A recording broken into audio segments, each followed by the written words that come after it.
राम और श्याम नाम के दो स्टूडेंट होते हैं जो पढ़ने में बहुत अच्छे होते हैं और जब बोर्ड एग्जाम होता है तो जब बोर्ड एग्जाम में वो दोनों बैठते हैं तो जो पेपर होता है उनमें से दो क्वेश्चन ऐसे हैं जो दोनों को नहीं आ रहे हैं। अब फाइनली बोर्ड एग्जाम हो जाता है, जब रिजल्ट आता है और उस पेपर में देखा जाता है राम को जो नंबर मिला वो 90 नंबर था और श्याम को 96 नंबर मिला, जबकि उस एग्जाम के उस पेपर में दोनों को दो क्वेश्चन नहीं आ रहे थे। तो आज समझने का प्रयास करेंगे कि एग्जाम में पेपर कैसे सॉल्व किया जाता है, क्या तरीका होना चाहिए जिससे आप बहुत अच्छा स्कोर गेन कर पाओ। हे गाइस, मैं हूं अशोक सिंह और आप देख रहे हैं अलग क्लासेस। चलिए वीडियो को शुरू करते हैं। हमेशा अपडेट रहने के लिए सब्सक्राइब करें और फिर बेल आइकॉन पर क्लिक करें।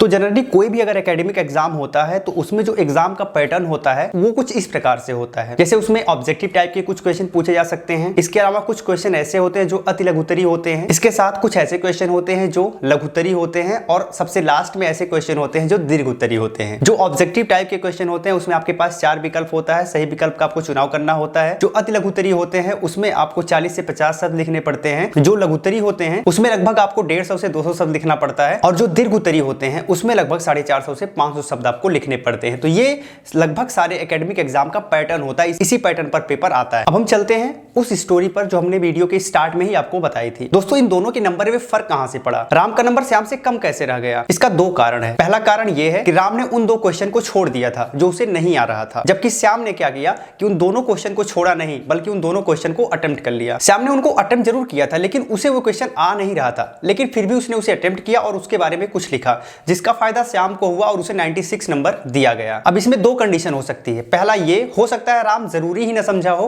उस क्वेश्चन को छूना, या फिर दूसरा कंडीशन ये हो सकता है कि राम के पास टाइम ही न बचा हो कि उस क्वेश्चन को राम टच कर पाए। दो कंडीशन में से कोई भी एक कंडीशन राम पर अलाउ हो सकती है। अब हम समझते हैं कि आपको पेपर कैसे सॉल्व करना है, कैसे आप ज्यादा मार्क्स ला सकते हो। दोस्तों, एक बात आपको नोट करनी है कि अगर आप कोई क्वेश्चन छोड़ देते हो ना तो वहां पर आपको कोई नंबर नहीं मिलता, इसलिए कभी पेपर में क्वेश्चन छोड़ना नहीं चाहिए। चलिए समझते हैं कि पेपर आपको कैसे करना चाहिए। दोस्तों, जो बहुविकल्पीय प्रश्न होता है ना, अगर उसमें 10 प्रश्न पूछे जा रहे हैं और अगर आपने 10 सही कर दिया तो आपको 100% नंबर मिलते हैं, यानी कि 10 नंबर पूरे दे दिए जाते हैं। तो सबसे पहले आपको बहुविकल्पी प्रश्न को ही टच करना चाहिए। अब जरूरी नहीं कि 10 क्वेश्चन आपको आ ही रहे हो, तो जो आपको आ रहे हैं वो आप टच करिए, जो आपको नहीं आ रहे हैं उसे आप बाद में फिर एक बार देखिएगा। इसके बाद आपको अति लघुत्तरी प्रश्न पे जाना चाहिए। ये जो है लगभग 40 से 50 शब्दों में आपको आंसर देना पड़ता है और यहां पर भी आपका नंबर कटता नहीं है। अगर 1 नंबर का है तो पूरा का पूरा 1 नंबर आपको दे दिया जाता है। तो यहां पर ऑब्जेक्टिव और अति लघुत्तरी प्रश्न इन दोनों में आपके 100% मार्क्स आ गए अगर आपने सही कर लिया तो। अब ऐसा भी हो सकता है कि अति लघुत्तरी प्रश्न में आपको सारे प्रश्न नहीं आ रहे हो, तो जो आ रहे हैं वो आप तुरंत कर लीजिए, जो नहीं आ रहे हैं उसे आप छोड़ भी सकते हो बाद में देखने के लिए, लेकिन आपको दीर्घोत्तरी प्रश्न के पहले उसे भी कर लेना है। अब आता है लघुत्तरी प्रश्न। दोस्तों, लघुत्तरी प्रश्न को आपको 3rd नंबर पर वेटेज देना चाहिए। अगर आप में ऑब्जेक्टिव नहीं है तो आप इसे 2nd नंबर पर वेटेज दे सकते हैं, यानी कि अति लघुत्तरी प्रश्न के बाद आपको लघुत्तरी प्रश्न करना है। यहाँ पर जनरली 5 नंबर के क्वेश्चन पूछे जाते हैं और कहीं कहीं 10 नंबर के क्वेश्चन पूछे जाते हैं। इसमें जनरली आपको 150 से 200 शब्द लिखना होता है। पेपर में लगभग 200 शब्द आपसे मेंशन होता है, तो जितना शब्द आपसे मेंशन होता है आपका प्रयास रहना चाहिए उतना या फिर उससे थोड़ा सा कम ही आप लिखें। इसमें भी लगभग नंबर आपको अच्छे मिल जाते हैं, थोड़े बहुत नंबर इसमें कटते हैं।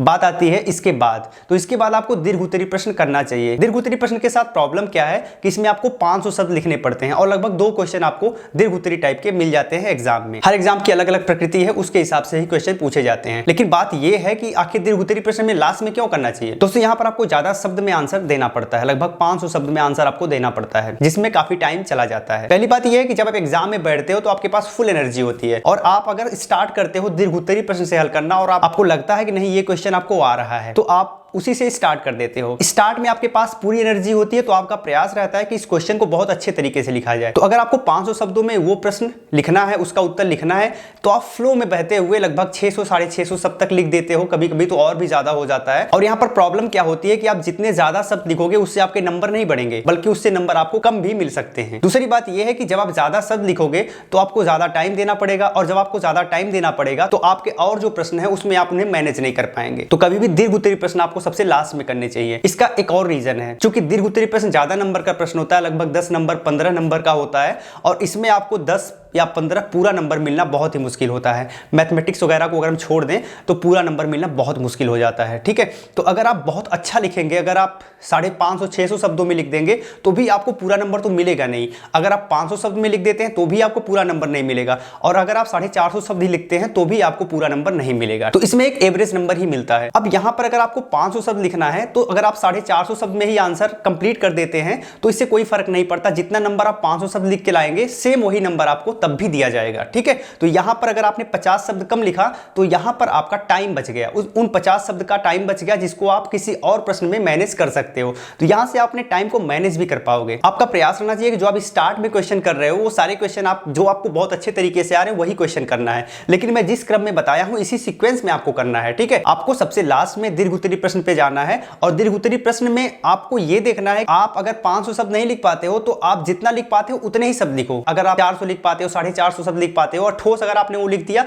तो आपको अच्छा नंबर उस पर भी मिलेगा। तो ये आपको ध्यान रखना है दोस्तों। आप कुछ वर्ड कम करके अपने टाइम को बचा सकते हो और आप पूरे टाइम को फिर मैनेज कर सकते हो। दोस्तों राम के केस में क्या हुआ कि राम ने दीर्घ उत्तरीय प्रश्न से अपना पेपर सॉल्व करना स्टार्ट किया और लास्ट तक जाते जाते उसके पास टाइम ही नहीं बचा, तो 5-5 नंबर का 2 क्वेश्चन उसका छूट गया। 5-5 नंबर का 2 क्वेश्चन जो उसका छूटा था वो उसे आ तो नहीं रहा था लेकिन उसको वो टच भी नहीं कर पाया क्योंकि उसके पास टाइम ही नहीं बचा था। जबकि श्याम को भी वो क्वेश्चन नहीं आ रहा था लेकिन उसके पास टाइम बचा था क्योंकि उसने इस सीक्वेंस में पेपर सॉल्व करने का प्रयास किया और उसने उस 5-5 नंबर के क्वेश्चन में भी ठीक ठाक लिख दिया था और जिसका रिजल्ट उसको मिला, यानी कि उसे 6 नंबर उन 2 क्वेश्चन के एक्स्ट्रा दिए गए। तो गाइस पेपर सॉल्व करने का ये एक अच्छा तरीका होता है। आगे हम एक वीडियो लाएंगे जिसमें बताएंगे कि जो एग्जामिनर आपकी कॉपी चेक करता है उसकी क्या मेंटेलिटी होती है, कॉपी चेक करते समय उसका थॉट प्रोसेस क्या होता है। साथ ही साथ आपको प्रयास करना है कि आपका सारा टॉपिक बिल्कुल क्लियर हो, आप जो भी लिखें ठोस लिखें, आपके लिखावट में प्रॉब्लम नहीं होनी चाहिए, आपको साफ साफ लिखना है, थोड़ा सा दूर दूर लिखना है और शब्द अगर आप पूरा नहीं लिख पाते हैं, थोड़ा बहुत कम होता है, 30-40 शब्द अगर आप कम लिखते हैं तो उससे कोई फर्क नहीं पड़ता, लेकिन कभी भी आपको जो